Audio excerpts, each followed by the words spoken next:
যুদ্ধবিরতি লঙ্ঘন পাকিস্তানে, ভারতীয় সেনার উপর গুলি বর্ষণ। জম্মু কাশ্মীরের লিপা ভ্যালিতে যুদ্ধবিরতি লঙ্ঘন, পাকিস্তান সেনার। দুই দেশের মধ্যে উত্তেজনা বেড়েছে সীমান্ত জুড়ে। যুদ্ধবিরতি লঙ্ঘন পাকিস্তানে, জম্মু কাশ্মীরের লিপা ভ্যালিতে যুদ্ধবিরতি লঙ্ঘন পাকিস্তানি সেনার। দুই দেশের মধ্যে উত্তেজনা বেরিয়েছে সীমান্ত জুড়ে। জম্মু কাশ্মীরের লিপা ভ্যালিতে যুদ্ধবিরতি লঙ্ঘন পাকিস্তান সেনার। দুই দেশের মধ্যে উত্তেজনা বেড়েছে সীমান্ত জুড়ে। ভারতীয় সেনার ওপর গুলি বর্ষণ, জম্মু কাশ্মীরের লিপা ভ্যালিতে গুলি বর্ষণের ঘটনা সামনে আসছে। পাকিস্তানের সেনার গুলি বর্ষণ এবং এই ঘটনায় যথেষ্টই দুই দেশের মধ্যে নতুন করে উত্তেজনা তৈরি হয়েছে। ভারতীয় সেনার ওপর গুলি বর্ষণের ঘটনা আবারও যুদ্ধবিরতি লঙ্ঘন করল পাকিস্তান। ফের সংঘর্ষ বিরতি ভাঙল পাকিস্তান। জম্মু কাশ্মীরের লিপা ভ্যালিতে নিয়ন্ত্রণ রেখা বরাবর গুলি চালালো পাক সেনা। ভারতীয় সেনা ছাউনি লক্ষ্য করেই গুলি চালানো হয়েছে বলে খবর পাওয়া যাচ্ছে। আবারও নতুন করে নিয়ন্ত্রণ রেখা বরাবর উত্তেজনা ছড়ালো। নিয়ন্ত্রণ রেখা বরাবর গুলি চালালো পাক সেনা।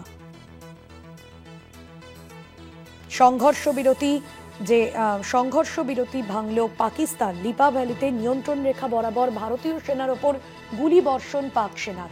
পলিটিক্যাল এডিটর আশিস চট্টোপাধ্যায় রয়েছেন আমাদের সঙ্গে সরাসরি নিউজরুম থেকে। আশিস দা, যে সংঘর্ষ বিরতি, সেই সংঘর্ষ বিরতি লঙ্ঘন করে আবারও ভারতীয় সেনার ওপর গুলি বর্ষণ, কতটা উত্তেজনা এই মুহূর্তে, কি জানা যাচ্ছে?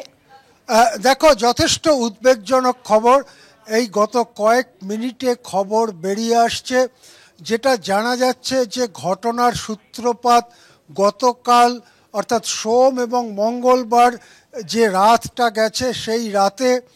ওই রাতে লিপা ভ্যালি অঞ্চলে পাকিস্তান অধিকৃত কাশ্মীর থেকে কিছু মুভমেন্ট নজরে পড়ে ভারতীয় বাহিনীর। ভারতীয় বাহিনী মনে করে যে অনুপ্রবেশের একটা চেষ্টা চলছে। এমনিতে ওই সব অঞ্চলে এই অক্টোবর মাসের শেষ দিকে বরফ পড়তে শুরু করেছে। অনেক এলাকা ধীরে ধীরে বরফের চাদরের নিচে ঢাকা পড়ে যাচ্ছে। এই রকম পরিস্থিতিতে তীব্র শীতের মধ্যে অনুপ্রবেশ সাধারণত হয়ে থাকে। অতীতে এর বহু উদাহরণ রয়েছে। সেই জন্য ভারতীয় বাহিনী সতর্কতা অবলম্বন করে যখন কারা নড়াচড়া করছে সেটা দেখবার জন্য পদক্ষেপ করে, তখন পাকিস্তানি দিক থেকে গুলি চলতে থাকে। রেগুলার সেনাবাহিনীর থেকেই গুলি চলেছে বলে মনে করা হচ্ছে। তার পাল্টা জবাব দিতে থাকে ভারতীয় বাহিনী। বেশ খানিকক্ষণ ধরে প্রথম পর্যায়ের গোলাগুলি বিনিময় হয়। একটি পাকিস্তানি সেনা ঘাঁটি ধ্বংস করেছে ভারতীয় বাহিনী, এই রকম খবর আসছে। রাত্রের অন্ধকার কেটে যখন ভোরের আলো ফোটে তখনও বারবার দুপক্ষের মধ্যে গোলাগুলি বিনিময় হচ্ছে। গোলাগুলি বিনিময় আজ মঙ্গলবারও অব্যাহত রয়েছে। যুদ্ধবিরতির যে শর্ত ছিল, অর্থাৎ অপারেশন সিঁদুরের পরে যে যুদ্ধবিরতির শর্ত ছিল তা স্পষ্টভাবে ভেঙেছে পাকিস্তান। এছাড়াও লাইন অফ কন্ট্রোল, অর্থাৎ পাকিস্তান অধিকৃত কাশ্মীর আর ভারতীয় কাশ্মীর, তার মধ্যে যে নিয়ন্ত্রণ রেখা সেই বরাবর যে যুদ্ধবিরতি দীর্ঘদিন ধরে পালিত হচ্ছে সেটাকেও ভেঙেছে পাক বাহিনী, এটাই মনে করা হচ্ছে। ফলে পরিস্থিতি অত্যন্ত গুরুতর। যদি উচ্চতর লেভেল থেকে পাক আর্মিকে, পাকিস্তানি সেনাকে এখনই সংযত না করা হয় তাহলে এই সংঘর্ষ আরও ছড়িয়ে পড়তে পারে। আমাদের মনে পড়বে এর আগে কয়েকবার এই পাহাড়ে যখন নতুন বরফ এসে ঢেকে দিতে থাকে, বিভিন্ন জায়গা যাতায়াতের জন্য প্রচণ্ড অসুবিধাজনক বা অসম্ভব হয়ে পড়ে, সেই সময়ে অনুপ্রবেশ শুরু হয়। কার্গিলের সময়ও আমরা এই রকম ঘটনা দেখেছি।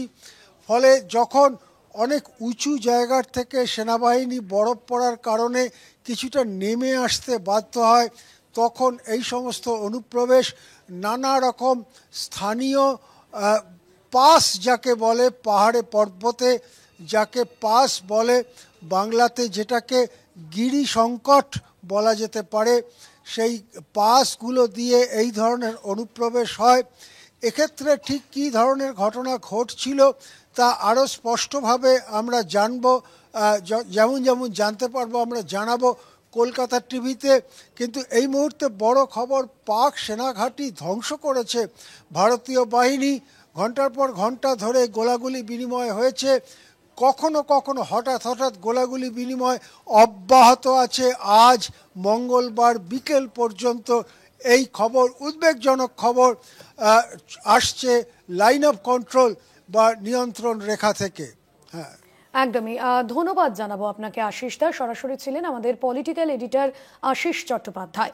এবং যে খবর এই মুহূর্তে পাওয়া যাচ্ছে অত্যন্ত উদ্বেগের খবর, কারণ সংঘর্ষ বিরতি লঙ্ঘন করে ভারতীয় সেনার ওপর গুলি বর্ষণের ঘটনা। জম্মু কাশ্মীরের লিপা ভ্যালিতে যুদ্ধবিরতি লঙ্ঘন পাকিস্তান সেনার। পাক সেনার যুদ্ধবিরতি লঙ্ঘন, দুই দেশের মধ্যে উত্তেজনা বেড়েছে সীমান্ত জুড়ে।